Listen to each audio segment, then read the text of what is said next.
Hello అండి.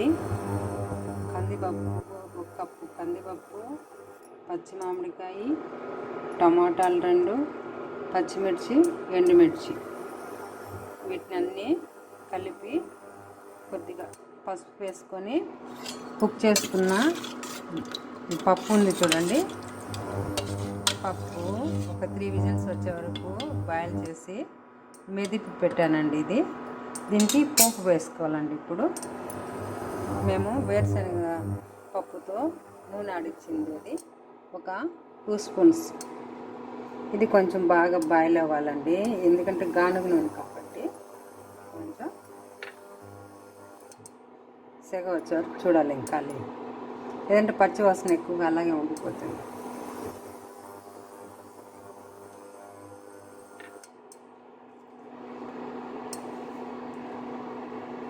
ఇది మనకు చిన్న ఉల్లిపాయలు అంటారు చూడండి, ఇవి మేము మార్కెట్లో తీసుకొచ్చాము. ఇది వేస్తే టేస్టీగా ఉంటుందని కొన్ని చిన్న ఉల్లిపాయలు, కరివేపాకు పోపుకి వేయడానికి పెట్టాను. ఇది క్లీన్ చేసి పెట్టాను. మేము వడియం అని చెప్తారు చూడండి, మీకు తెలుసు అది. ఇవి చాలామంది వేసుకుంటారు అవకాశం ఉంటే.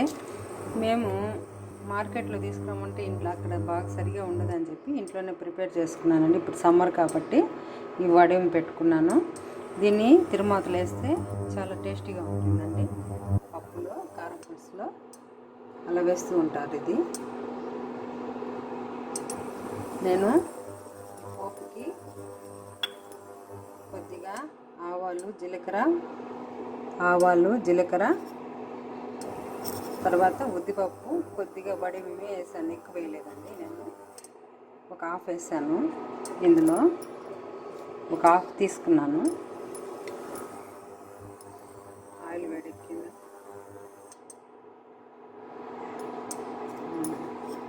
ఆయిల్ వేడెక్కిందండి.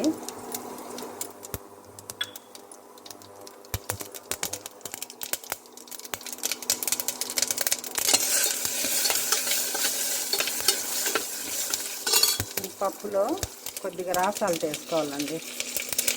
మేము ఎక్కువగా కర్రీస్లో అది రాసాలతో యూజ్ చేస్తాము. హెల్త్కి కూడా మంచిదనేసి అదే చేస్తానండి. ఇప్పుడు ఉల్లిపాయ, కొత్తిమీర, కరివేపాకు వేసేస్తాను.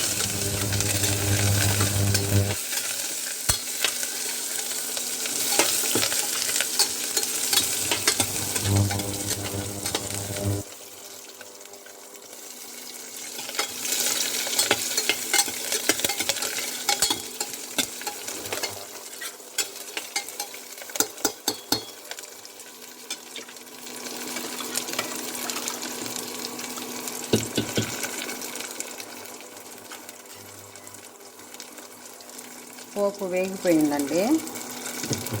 ఇప్పుడు ఈ పప్పు ఇందులో వేసేస్తున్నాను. మామిడికాయ పప్పు